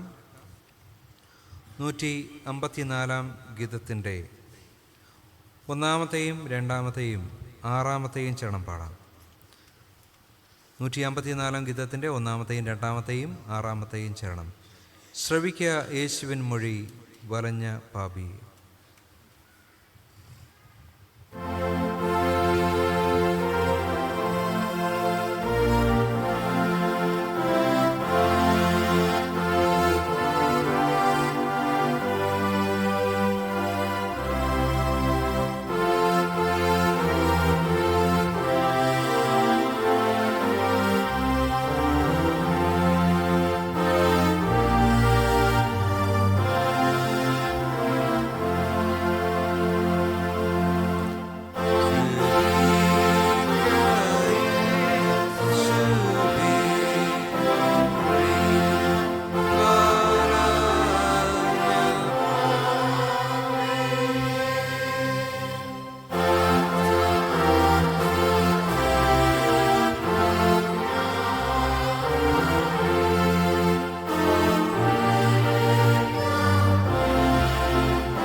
നാം ദൈവത്തിൻ്റെ സന്നിധിയിൽ അല്പസമയം മൗനമായി നിന്ന് ദൈവത്തെ വാഴ്ത്തി പരിശുദ്ധാത്മാ മുഖാന്തരം സകല സത്യത്തിനും വഴി നടത്തുവാൻ അപേക്ഷിക്കുക.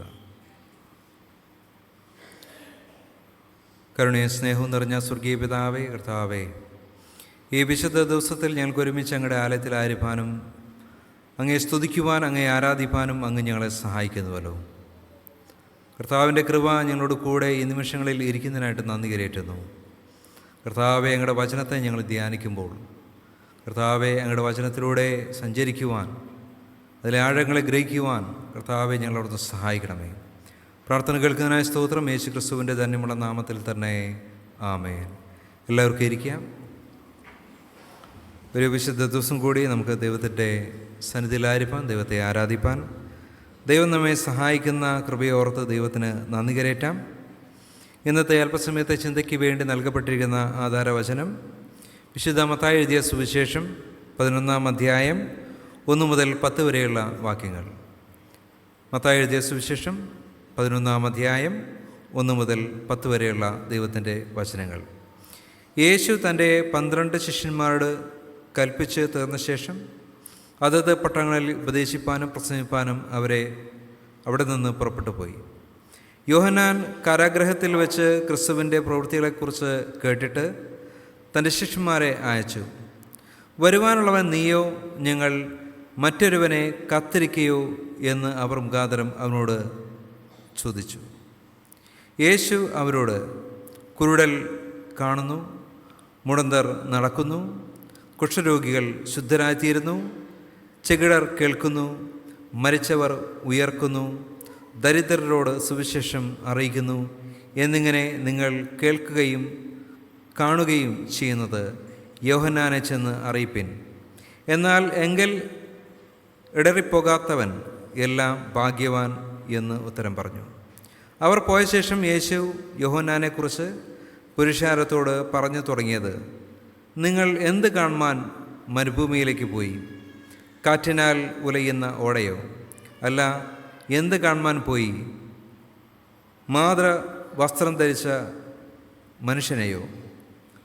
മാധവ വസ്ത്രം ധരിക്കുന്നവൻ രാജഗൃഹങ്ങളിലല്ലോ. അല്ല, എന്തിനു പോയി? ഒരു പ്രവാചകനെ കാണുവാനോ? അതെ, പ്രവാചകരിലും മികച്ചവനെ തന്നെ എന്ന് ഞാൻ നിങ്ങളോട് പറയുന്നു. ഞാൻ ദൂതനെ നിങ്ങൾക്ക് മുമ്പായി അയക്കുന്നു. അവൻ നിൻ്റെ മുൻപിൽ നിനക്ക് വഴി ഒരുക്കും എന്ന് എഴുതപ്പെട്ടിരിക്കുന്നവൻ അവൻ തന്നെ. കർത്താവായ ക്രിസ്തുവിൽ പ്രിയപ്പെട്ടവരെ, കർത്താവായ യേശു ക്രിസ്തുവിൻ്റെ അടുത്തേക്ക് യോഹന്നാൻ സ്നാപകൻ തൻ്റെ ശിഷ്യന്മാരെ അയക്കുന്ന ഒരു സംഭവമാണ് നമുക്കിവിടെ കാണുവാനായിട്ട് കഴിയുന്നത്. നമുക്കെല്ലാവർക്കും അറിയാം ആരാണ് യോഹന്നാൻ സ്നാപകൻ എന്നത്. കർത്താവായ യേശു ക്രിസ്തുവിൻ്റെ വരവിന് മുന്നോടിയായിട്ട് വന്നവൻ, മരുഭൂമിയിൽ വിളിച്ചു പറയുന്ന പ്രവാചകൻ്റെ ശബ്ദമായിട്ട് തീർന്നവൻ, മാനസാന്തരത്തെക്കുറിച്ച് ഇസ്രായേൽ ജനത്തോട് പ്രസംഗിച്ചവൻ, ഇസ്രായേൽ ജനത്തിൻ്റെ അന്നത്തെ അവരുടെ ആത്മീയ ജീവിതത്തിലുള്ള കാപഢ്യത്തെ ചോദ്യം ചെയ്തവൻ. അങ്ങനെ അതിന് ചോദ്യം ചെയ്യുന്നതിന് വേണ്ടി സർപ്പസന്തതികളെ എന്ന് അഭിസംബോധന ചെയ്തവൻ. അന്നത്തെ സമൂഹത്തിലെ എല്ലാ അധാർമികതയും തെറ്റിനെയും ചൂണ്ടിക്കാണിച്ചവൻ. അന്നത്തെ സമൂഹത്തിൽ നിലനിന്നിരുന്ന എല്ലാ തിന്മകളെയും എതിർത്തവൻ, അല്ലെങ്കിൽ അതിനെ ചോദ്യം ചെയ്തവൻ. അങ്ങനെ ഒരു മാനസാന്തരത്തിലൂടെ മാത്രമാണ് സമൂഹത്തിന് മാറ്റമുണ്ടാകുക. അതുകൊണ്ട് എല്ലാവരും മാനസാന്തരപ്പെടുവിൻ എന്ന് പ്രഖ്യാപിച്ച, അല്ലെങ്കിൽ അത്തരത്തിൽ ഉദ്ഘോഷിച്ച ഒരു പ്രവാചകനാണ് യോഹന്നാൻ സ്നാപകൻ. യോഹന്നാൻ സ്നാപകൻ വളരെ ശക്തമായിട്ട് തൻ്റെ ശുശ്രൂഷ ചെയ്തു. അന്നത്തെ ഹെരോദ് അന്തിപ്പാസ്, അവിടുത്തെ നാടുവാഴിയായിരുന്ന ഹെരോദ് അന്തിപ്പാസ് തൻ്റെ സഹോദരൻ ഫിലിപ്പിൻ്റെ ഭാര്യയെ വിവാഹം കഴിച്ചതിനെ എതിർക്കുകയാണ് ചെയ്തത്. അത്തരത്തിൽ നീ ചെയ്യുന്നത് ശരിയല്ല എന്ന് പരസ്യമായിട്ട് വിളിച്ച് പറഞ്ഞ വ്യക്തിയാണ് യോഹന്നാൻ സ്നാപകൻ. മർക്കോസ് സുവിശേഷം 6-ാം അധ്യായം 18-ാം വാക്യത്തിൽ നമുക്കത് കാണുവാനായിട്ട് കഴിയും. അതിൻ്റെ ഫലമായിട്ടാണ് പിന്നീട് യോഹന്നാൻ സ്നാപകനെ ഹെരോദ ജയിലിൽ അടയ്ക്കുന്നത്. ഇവിടെ ജയിലിൽ ഇരിക്കുന്ന യോഹന്നാൻ യേശുവിനോട് ചോദിക്കുന്ന ചോദ്യമാണ്, വരുവാനുള്ളവൻ നീയോ, അല്ലെങ്കിൽ ഞങ്ങൾ മറ്റൊരുത്തനു വേണ്ടി കാത്തിരിക്കണമോ എന്ന് ചോദിക്കുന്ന ചോദ്യം. ഈ ചോദ്യം എന്ന് പറയുന്നത് ഇത്രയും ശക്തനായ ദൈവത്തിൻ്റെ വാക്കുകളെ ജനങ്ങളോട് പറഞ്ഞ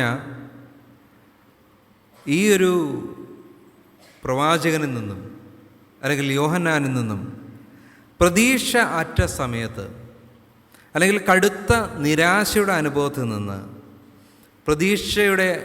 പ്രതീക്ഷകൾ അസ്തമിച്ച സാഹചര്യത്തിൽ നിന്ന് ഉയർന്ന ഒരു ചോദ്യമായിട്ടാണ് നമുക്കിതിനെ കാണുവാനായിട്ട് കഴിയുന്നത്. നമ്മുടെ പ്രതീക്ഷകൾ, ദൈവത്തിലുള്ള നമ്മുടെ പ്രതീക്ഷകൾ എപ്രകാരമാണ് എന്നതിനെ ഒന്ന് പരിശോധിക്കുന്നതിന് ഈ ഒരു വേദപാഠഭാഗം നമ്മെ സഹായിക്കും. യേശു ആ ഒരു പ്രതീക്ഷകളെയാണ് ഇവിടെ തകിടം മറിക്കുന്നത്. Jesus redefines expectations in the framework of kingdom of God. ദൈവരാജ്യത്തിൻ്റെ സങ്കല്പത്തിൽ നിന്നുകൊണ്ട് പ്രതീക്ഷകളെ പുനർനിർവചിക്കുന്ന യേശുവിനെയാണ് നമ്മൾ ഇവിടെ കാണുന്നത്. നമ്മുടെ മാനുഷികമായിട്ടുള്ള രീതിയിലുള്ള ഒരുപാട് ആഗ്രഹങ്ങൾ, താല്പര്യങ്ങൾ, ഇഷ്ടങ്ങൾ, ഇതെല്ലാം നമ്മുടേതായിട്ടുള്ള മാനുഷികമായിട്ടുള്ള രീതിയിലാണ് ഉണ്ടാകുക. ഏത് വിഷയത്തെക്കുറിച്ചും ഏത് കാര്യങ്ങളെക്കുറിച്ചും നമുക്ക് നമ്മുടേതായിട്ടുള്ള അഭിപ്രായങ്ങളും നമ്മുടേതായിട്ടുള്ള ഇഷ്ടങ്ങളും താല്പര്യങ്ങളും എല്ലാം ഉണ്ടാകും. അത് നമ്മുടെ ചിന്തകൾക്കും നമ്മുടെ പ്രതീക്ഷകൾക്കും ഒക്കെ ആ ഒരു അതിർവരമ്പിൽ നിന്നുകൊണ്ടാണ് നമ്മൾ ചെയ്യാറുള്ളത്. എന്നാൽ യേശു ഇവിടെ അതിനെ മാറ്റിപ്പഠിപ്പിക്കുകയാണ്. ദൈവത്തിൻ്റെ ശുശ്രൂഷ എന്ന് പറയുന്നതും ദൈവത്തിൻ്റെ ദൗത്യം എന്ന് പറയുന്നതും അത് നമ്മുടെ പ്രതീക്ഷകൾക്കും നമ്മുടേതായിട്ടുള്ള സങ്കല്പങ്ങൾക്കും അപ്പുറമാണ് എന്ന് യേശു നമ്മെ പഠിപ്പിക്കുകയാണ് ചെയ്യുന്നത്.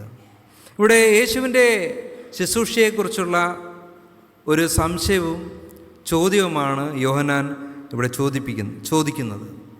യോഹന്നാനെ സംബന്ധിച്ച് ക്രിസ്തു മശിഹ വരുന്നത് എന്തിനു വേണ്ടിയിട്ടാണ്?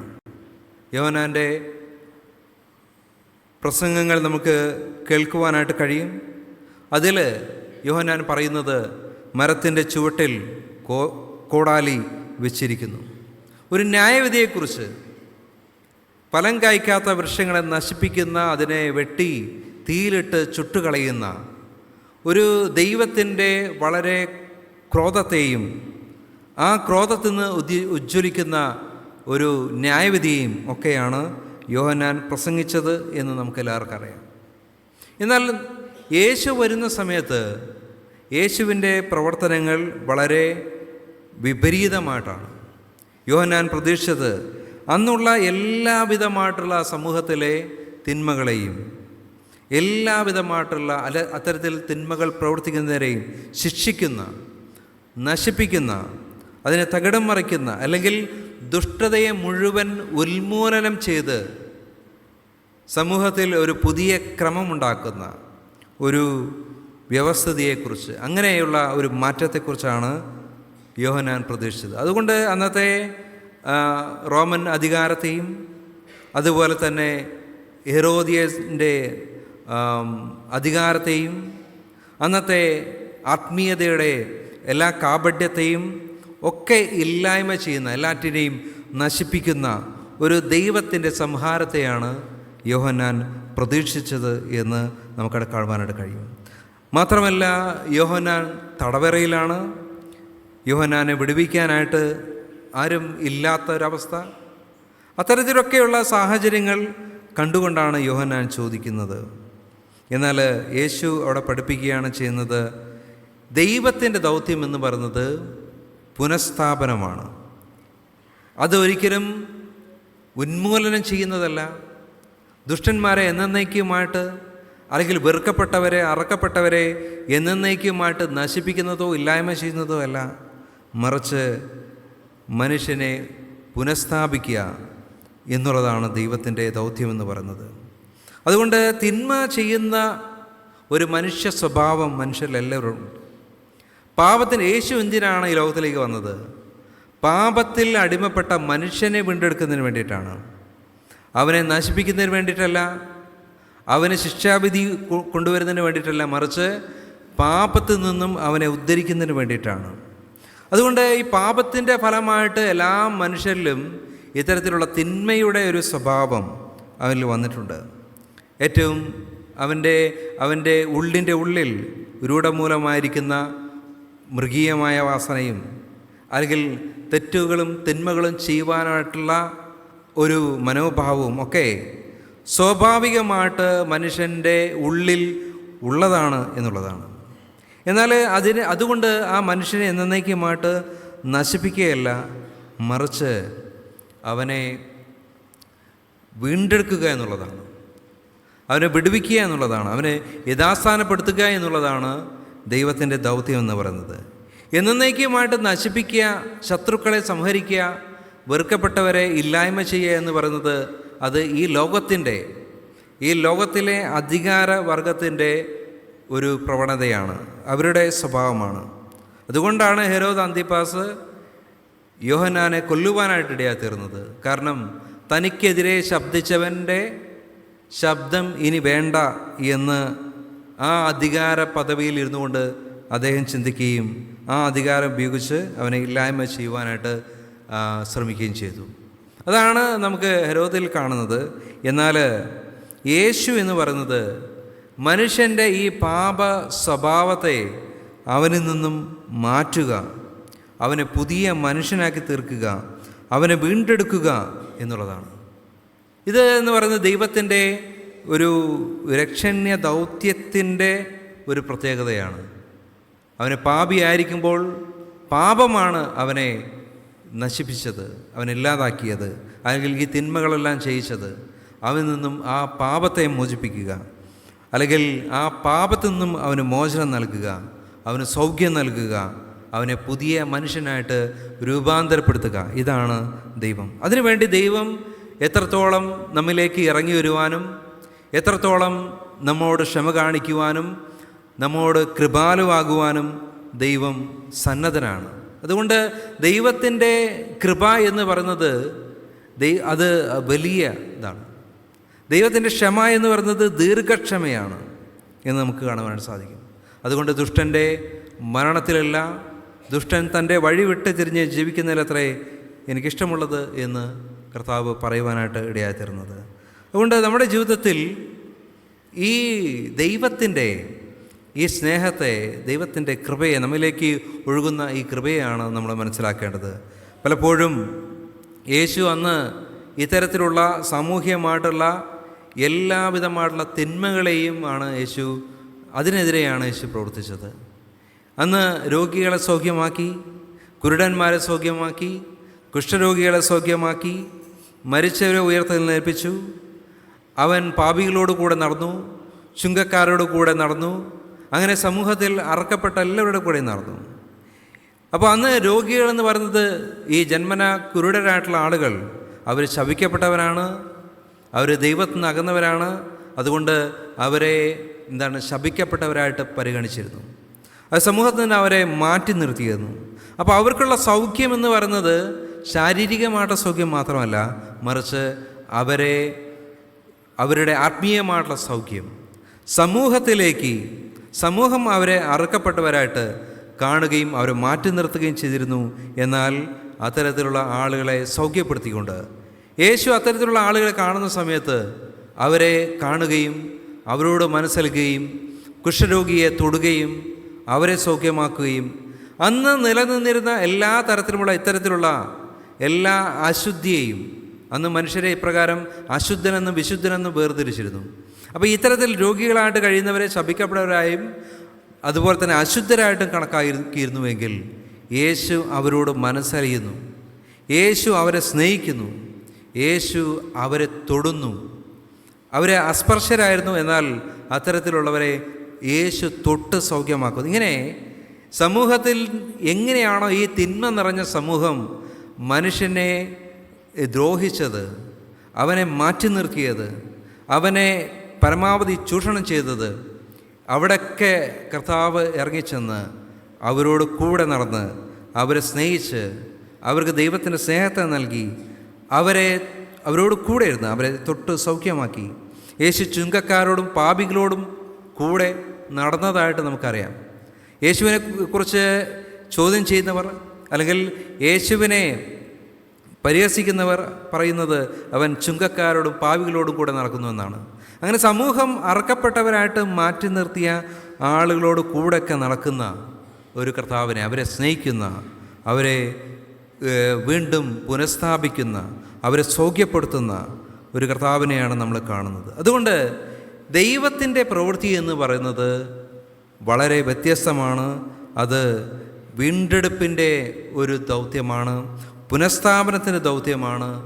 അതൊരിക്കലും നശിപ്പിക്കലിൻ്റെ, ഇല്ലായ്മ ചെയ്യലിൻ്റെ ഒരു ദൗത്യമല്ല എന്നതാണ് നമ്മൾ മനസ്സിലാക്കേണ്ടത്. അതുകൊണ്ട് നമ്മുടെ പ്രതീക്ഷകളെ മാറ്റിമറിക്കുന്നതാണ് ദൈവത്തിൻ്റെ ഹിതം, ദൈവത്തിൻ്റെ പ്രവൃത്തികളെന്ന് പറയുന്നത്. പലപ്പോഴും നമ്മുടെ ജീവിതത്തിലും ദൈവത്തെക്കുറിച്ചും ഒക്കെയുള്ള നമ്മുടെ സങ്കല്പത്തിൽ പലപ്പോഴും ദൈവത്തിൽ നിന്ന് നമ്മൾ പലതും പ്രതീക്ഷിക്കാറുണ്ട്, ദൈവത്തിൽ നിന്നും പലതും നമ്മൾ ആഗ്രഹിക്കാറുണ്ട്. ദൈവം പലതും എന്നിൽ ചെയ്യണം അല്ലെങ്കിൽ എനിക്ക് വേണ്ടി ചെയ്യണം എന്ന് പലപ്പോഴും നമ്മൾ താല്പര്യപ്പെടാറുണ്ട്. എന്നാൽ ദൈവത്തിൻ്റെ ചിന്ത എന്ന് പറയുന്നതും ദൈവത്തിൻ്റെ ഇഷ്ടമെന്ന് പറയുന്നതും നമ്മുടെ പ്രതീക്ഷകൾക്ക് അപ്പുറമാണ്. നമ്മളെപ്പോഴും ചെയ്യുന്നത് നമ്മുടെ മാനുഷികമായിട്ടുള്ള പരിഗണനകൾ വെച്ചുകൊണ്ടാണ്. എന്നാൽ യേശു അത്തരത്തിലുള്ള നമ്മുടെ പ്രതീക്ഷകളെ വീണ്ടും മാറ്റി ചിന്തിക്കുവാനായിട്ട് ഈ ഒരു ടെസ്റ്റിലൂടെ നമ്മെ പഠിപ്പിക്കുകയാണ് ചെയ്യുന്നത്. രണ്ടാമതായിട്ട്, ദൈവം നമ്മെ വിളിച്ചിരിക്കുന്നത് വിജയിക്കുന്നവരായിട്ടിരിക്കുവാനല്ല, മറിച്ച് വിശ്വസ്തരായിട്ടിരിക്കുവാനാണ്. ദൈവം നമ്മെ വിളിച്ചിരിക്കുന്നത് വിജയിക്കുന്നവരായിരിക്കുവാനല്ല, മറിച്ച് വിശ്വസ്തരായിരിക്കുവാനാണ്. Servant of Christ are called to be faithful, not successful. കൊരിന്ത്യർക്ക് എഴുതിയ 1 ലേഖനം 4 അധ്യായം 1 മുതൽ 15 വരെയുള്ള വാക്യങ്ങൾ അത് വായിക്കുന്ന സമയത്ത് പൗലോസ് അവിടെ പറയുന്നത് ഇപ്രകാരമാണ്: ഗൃഹവിചാരകന്മാരിൽ അന്വേഷിക്കുന്നവരോ അവർ വിശ്വസ്തരായിരിക്കണം എന്നത്രേ. വിശ്വസ്തരായിട്ട് ഇരിക്കുക എന്നുള്ളതാണ് ഏറ്റവും പ്രധാനപ്പെട്ട കാര്യം. നമ്മൾ എന്ത് ചെയ്യുന്നു, അല്ലെങ്കിൽ നമ്മൾ വിജയിക്കുന്നു, അല്ലെങ്കിൽ മറ്റുള്ളവർ നമ്മെ പ്രശംസിക്കുന്നു എന്നുള്ളതൊന്നുമല്ല, മറിച്ച് ദൈവത്തിനു മുമ്പിൽ നമ്മൾ വിശ്വസ്തരായിരിക്കുന്നുവോ എന്നുള്ളതാണ് ഏറ്റവും പ്രധാനപ്പെട്ട വിഷയമെന്ന് പറയുന്നത്. ഇപ്പോൾ പൗലോസ് പറയുന്നുണ്ട്, ഈ ലോകത്തിലുള്ള ന്യായാധിപന്മാർ എന്നെ എങ്ങനെ ന്യായം വിധിച്ചാലും, ആ ന്യായവിധിയെ എത്ര നീതിയാണ് എന്ന് ലോകം പറഞ്ഞാലും അവിടെയല്ല എനിക്ക് പ്രശംസിപ്പാനായിട്ടുള്ളത്. എനിക്ക് പ്രശംസിപ്പാനായിട്ടുള്ളത് എവിടെയാണ്? ദൈവത്തിന് മുൻപിലുള്ള ന്യായവിധിയാണ്. എല്ലാം അറിയുന്നവനായ എൻ്റെ ഹൃദയത്തെ, എൻ്റെ ചിന്തകളെ, എൻ്റെ പ്രവൃത്തികളെ എല്ലാം അറിയുന്ന ഒരു ദൈവമുണ്ട്. ആ ദൈവം എന്നെ വിധിക്കുമ്പോൾ, ആ ദൈവം എന്നെ വിധിച്ച് ഒരു ന്യായവിധി കൽപ്പിക്കുമ്പോൾ അതിലാണ് എനിക്ക് എന്തുള്ളത്, എനിക്ക് ആനന്ദിപ്പാനായിട്ടുള്ളത് എന്ന് പൗലോസ് പറയുന്നു. ഈ ലോകം പലപ്പോഴും നമ്മൾ പല രീതിയിലും നമ്മുടെ വിധി ന്യായങ്ങൾ നടത്താറുണ്ട്. പ്രത്യക്ഷമായ നമ്മുടെ മുമ്പിലുള്ള പ്രകടനത്തിൻ്റെ അടിസ്ഥാനത്തിൽ നമ്മൾ പല തരത്തിലുള്ള അഭിപ്രായങ്ങൾ, മറ്റുള്ളവരെക്കുറിച്ച്, നമ്മെക്കുറിച്ച്, പല രീതിയിലുള്ള പ്രകടനങ്ങളെക്കുറിച്ചൊക്കെ നമ്മൾ പറയാറുണ്ട്. അതൊക്കെ ബാഹ്യമായിട്ടുള്ള ഒരു പ്രകടനത്തിൻ്റെ പുറത്ത് നമ്മുടെ വളരെ പരിമിതമായ ബുദ്ധിക്കും യുക്തിക്കും അനുസരിച്ച് കൊണ്ട് നമ്മൾ നടത്തുന്ന വിധിയെഴുത്ത് മാത്രമാണ് എന്നുള്ളതാണ്. എന്നാൽ പൗലോസ് പറയുന്നതിൻ്റെ സാരാംശം എന്ന് പറയുന്നത് കൃത്യമായ ശരിയായ ന്യായവിധി ചെയ്യുന്നത് ദൈവം മാത്രമാണ് എന്നുള്ളതാണ്. അതുകൊണ്ട് ഈ ലോകത്തിന് മുമ്പിൽ എപ്പോഴും മറ്റുള്ളവരാളെ പരാജയപ്പെട്ടവനോ അല്ലെങ്കിൽ അത്തരത്തിൽ വിജയമില്ലാത്തവനോ എന്നൊക്കെ പറയുമെങ്കിലും ദൈവത്തിന് മുമ്പിൽ എപ്പോഴും വിശ്വസ്തരായിരിക്കുവാനായിട്ട് നമുക്ക് സാധിക്കണം. ദൈവത്തിന് മുമ്പിലാണ് നമ്മളെപ്പോഴും വിശ്വസ്തരായിട്ടിരിക്കേണ്ടത്. കാരണം ദൈവം നമ്മെ മുഴുവനായിട്ട് അറിയുന്നു. നാം ആയിരിക്കുന്ന അവസ്ഥയിൽ നമ്മുടെ ചിന്തകളെയും വിചാരങ്ങളെയും പ്രവൃത്തികളെയും എല്ലാം അതിൻ്റെ നന്മയെയും സത്യത്തെയും നീതിയെയും എല്ലാം അറിയുന്നവൻ ദൈവം മാത്രമാണ്. അതുകൊണ്ട് ദൈവം നമ്മെ അറിയുന്നു എന്നുള്ളതാണ്. യോഹന്നാനെക്കുറിച്ച് യേശു പറയുന്ന സമയത്ത് ഈ ലോകത്തിൻ്റെ അഭിപ്രായത്തിൽ യോഹന്നാൻ സ്ത്രീകളിൽ നിന്ന് ജനിച്ചവരിൽ ഏറ്റവും വലിയവനാണ്. പക്ഷേ യേശു പിന്നീട് പറയുകയാണ്, സ്വർഗത്തിൽ അവൻ ഏറ്റവും ചെറിയവരിൽ സ്വർഗത്തിൽ ഏറ്റവും ചെറിയവൻ യോഹന്നാനേക്കാൾ വലിയവനാണ്. അപ്പോൾ ഇവിടെ ഈ ഒരു എന്താണ് യോഹന്നാന് സംഭവിച്ചത്? ഇത്രയും കാലം ദൈവത്തിൻ്റെ ശക്തമായ വചനത്തെ പ്രസംഗിച്ച യോഹന്നാൻ യേശുവിൻ്റെ പ്രവൃത്തികളിൽ സംശയാലുവായി. ദൈവത്തിൻ്റെ പ്രവൃത്തികളെക്കുറിച്ച് അവൻ യഥാർത്ഥമായിട്ട് ഗ്രാഹ്യമില്ലാത്തവനായി. അവൻ സ്വന്തമായ അത്തരത്തിലുള്ള അവൻ്റേതായിട്ടുള്ള രീതിയിലുള്ള പ്രതീക്ഷകളോടുകൂടി ദൈവത്തിൻ്റെ വിധികളെ, ദൈവത്തിൻ്റെ പ്രവൃത്തികളെ അവൻ വിലയിരുത്തുവാനായിട്ട് ശ്രമിച്ചു. അതാണ് യോഹന്നാന് സംഭവിച്ചത്. അതുകൊണ്ട് കർത്താവ് പറയുകയാണ് ചെയ്യുന്നത്, അവൻ സ്വർഗത്തിൽ ഏറ്റവും ചെറിയവൻ യോഹന്നാനേക്കാൾ വലിയവനാണ് എന്ന് പറയാം. നമ്മുടെ ജീവിതത്തിൽ നമ്മുടെ യുക്തിക്കും നമ്മുടെ ബുദ്ധിക്കും നമ്മുടെ ചിന്തകൾക്കും അതീതമാണ് ദൈവത്തിൻ്റെ പ്രവൃത്തികൾ. അതുകൊണ്ട് ദൈവത്തിൻ്റെ പ്രവൃത്തികൾ അറിയുന്നില്ല എങ്കിൽ പോലും എപ്പോഴും എന്താ ചെയ്യുക? ദൈവത്തോട് അനുസരണയുള്ളവരായിരിക്കുക, ദൈവത്തോട് വിശ്വസ്തരായിരിക്കുക.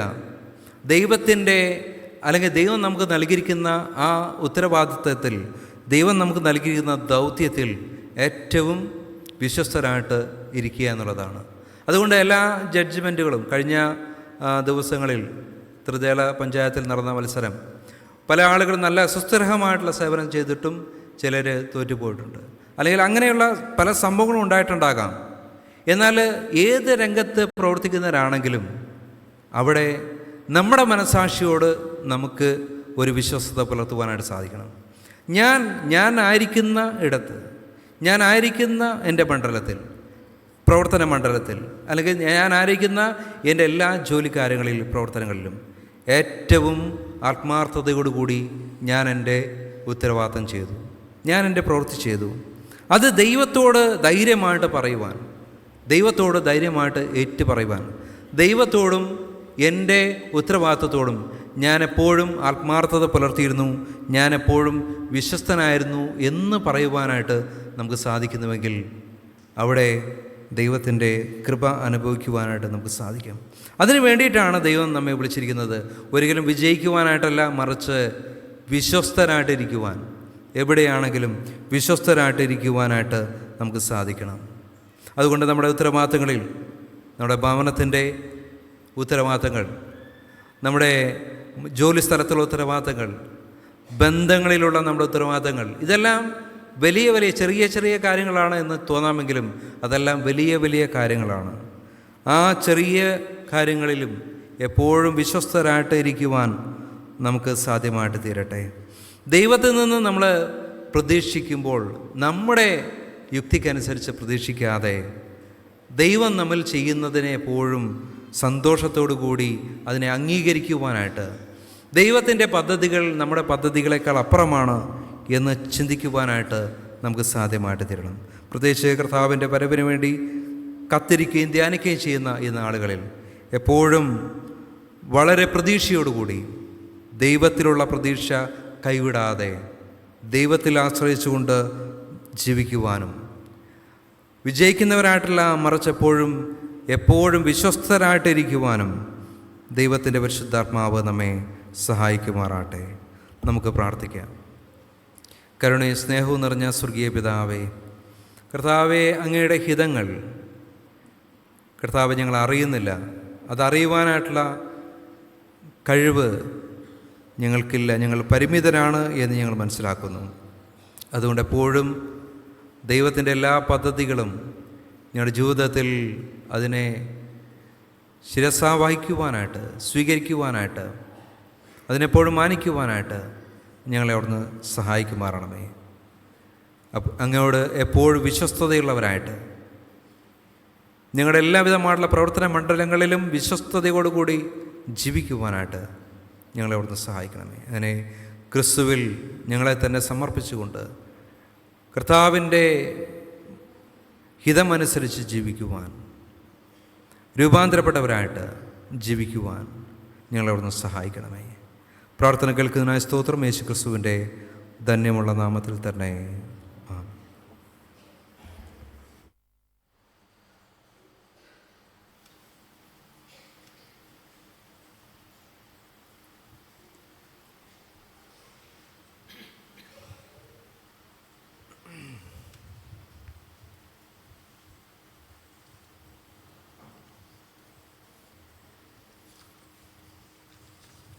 ആരാധനയുടെ അവസാനമായി 3-ാം ഗീതത്തിൻ്റെ 3-ാമത്തെ ചരണം പാടാം. പിതാ കുമാരനും ആത്മാവുമായവന്.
കർത്താവ് പഠിപ്പിച്ച പോലെ നമുക്ക് പ്രാർത്ഥിക്കാം. സ്വർഗസ്നായ ഞങ്ങളുടെ പിതാവേ, നിന്റെ നാമം വിശദീകരിക്കപ്പെടണമേ. നിന്റെ രാജ്യം വരണമേ. നിന്റെ ഇഷ്ടം സ്വർഗ്ഗത്തിലെ പോലെ ഭൂമിയിലും ആകണമേ. ഞങ്ങൾക്ക് ആവശ്യമുള്ള ആഹാരത്തെ തരണമേ.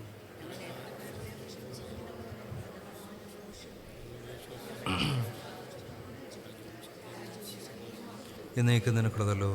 ആമേൻ. ഒടുവിലായ വിശ്വാസത്തോടു കൂടി കർത്താവിൻ്റെ ആശീർവാദം കൈക്കൊള്ളുവിൻ. സമാധാനത്തിൻ്റെ ദൈവം തന്നെ നിങ്ങളെ മുഴുവൻ ശുദ്ധീകരിക്കുമാറാകട്ടെ. നിങ്ങളുടെ ആത്മാവും പ്രാണനും ദേഹവും അശേഷം നമ്മുടെ കർത്താവായ യേശു ക്രിസ്തുവിൻ്റെ പ്രത്യക്ഷതയിൽ അനന്യമായി വെളിപ്പെടുവണ്ണം കാക്കപ്പെടുമാറാകട്ടെ.